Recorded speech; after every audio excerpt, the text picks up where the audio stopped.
ఈసారి ఇంకొంచెం స్పెషల్గా జరిగిందనమాట రాఖీ పండగ. ఎందుకంటే చెప్పాను కదా ఇదివరకు వీడియోలో పల్లవి అని తను కొత్తగా వచ్చింది. అంత 1 మంత్ కూడా కాలేదన్నమాట వచ్చి. కానీ ఈసారి మాకు రాఖీ పండగకి మా ఆయనకి రాఖీ కట్టడానికి అయితే వచ్చింది. నేనైతే చాలా అంటే చాలా హ్యాపీగా ఫీల్ అయ్యాను. ఫస్ట్ నా ఫ్రెండ్ ఒక ఆమె కృష్ణవేణి ఉంటుండే మేము హాస్టల్లో ఉండగా.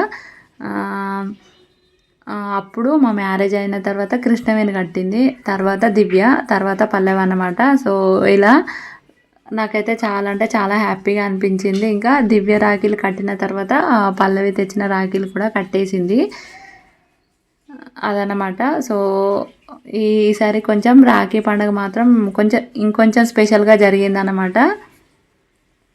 మనకు ఓన్గా లేనందుకు మా ఆయన అయితే చాలా అంటే చాలా ప్రాక్టికల్గా ఉంటాడు. అంత ఎవరు లేరని ఫీల్ అవ్వడం అలాంటివి ఏమి ఉండవు.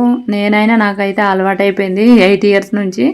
అంటే మనం బాధపడేది ఎవరు చూడనప్పుడు, ఎవరు చూడరు, అర్థం చేసుకోరు. మన బాధల్ని ఎవరు అర్థం చేసుకున్నప్పుడు మనము వాటి కోసం ఫీల్ అయితే దానంత మూర్ఖత్వం ఉండదని నేను ఫీల్ అవుతాను.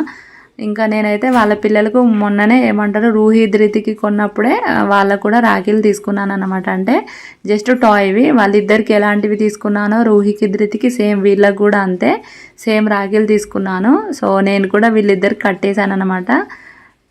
పిల్లలందరికీ ఉంటే సేమ్ ఉంటే బాగుంటుంది అనే ఉద్దేశంతో అయితే అలా తీసుకున్నాను. మీకు ఎలా అనిపించింది వీడియో కామెంట్ చేయండి.